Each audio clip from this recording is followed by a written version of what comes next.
اس آیت کے اندر مسلمانوں کو خصوصاً تمام انسانیت کو خطاب کیا جا رہا ہے اور بتایا جا رہا ہے کہ ان یہودیوں کی حقیقت کیا ہے اور ان کے ان اعمال کا انجام کیا ہوگا جو وہ کر رہے ہیں۔ اولئک الذین اشتروا الحیاۃ الدنیا بالآخرۃ فلا یخفف عنہم العذاب ولا هم ینصرون۔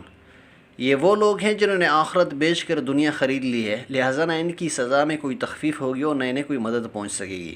سوال یہ ہے کہ انہوں نے آخرت بیچ کر دنیا کس طرح خرید لی؟ وہ یوں کہ یہودی اللہ کا عہد توڑنے پر محض اس لیے آمادہ ہوئے کہ وہ اپنی دنیاوی مفادات کی خاطر مشرکین کے ساتھ کیے ہوئے عہد کو نبھاتے رہے، اور یہ ایسا عہد ہے جسے نبھانے میں لازماً انہیں اپنے دین اور اللہ کی کتاب کی خلاف ورزی کرنی پڑی۔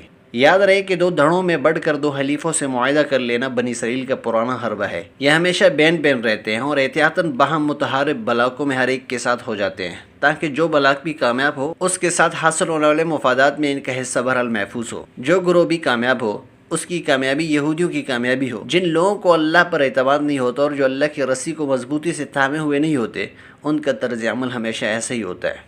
ایسے لوگ ہمیشہ عیاری اور چال بازی سے کام لیتے ہیں اور کوشش کرتے ہیں کہ اللہ کے مقابلے میں انہیں انسانوں کی مدد حاصل ہو۔ وہ اللہ کے عہد و پیمان سے زیادہ انسانوں کے عہد و پیمان کو اہمیت دیتے ہیں۔ لیکن ایمان تو انسان کو ہر اس عہد و میثاق کے اندر شامل ہونے سے روکتا ہے جو احکام شریعت کے خلاف ہو اور جس سے اللہ کے ساتھ کیے ہوئے عہد کی خلاف ورزیاں لازم آتی ہوں۔ کسی مصلحت کی خاطر یا بچاؤ کی کوئی تدبیر اختیار کرنے کی خاطر کوئی ایسا عہد نہیں کیا جا سکتا، کیونکہ بچاؤ اس میں ہے کہ انسان اللہ کے ساتھ کیے ہوئے عہد کی پابندی کرے۔ سب سے بڑی مصلحت یہ ہے کہ انسان اللہ تعالیٰ کے احکام بجا لائے اور اپنے دین کا اتباع کرے۔ یہ تھا بنی اسرائیل کا طرز عمل جو وہ انبیاء علیہ الصلاۃ والسلام کے ساتھ کرتے رہے۔ قرآن کریم اس طرز عمل کو بالتفصیل بیان کرتا ہے اور ان واقعات کی روشنی میں اسے ثابت کرتا ہے، اور پھر اچانک ان کو آڑے ہاتھوں لیتا ہے اور نبی صلی اللہ علیہ وسلم اور اس کی نئی اور آخری رسالت کے بارے میں ان کے مکروہ طرز عمل پر ان کو گرفت کرتا ہے۔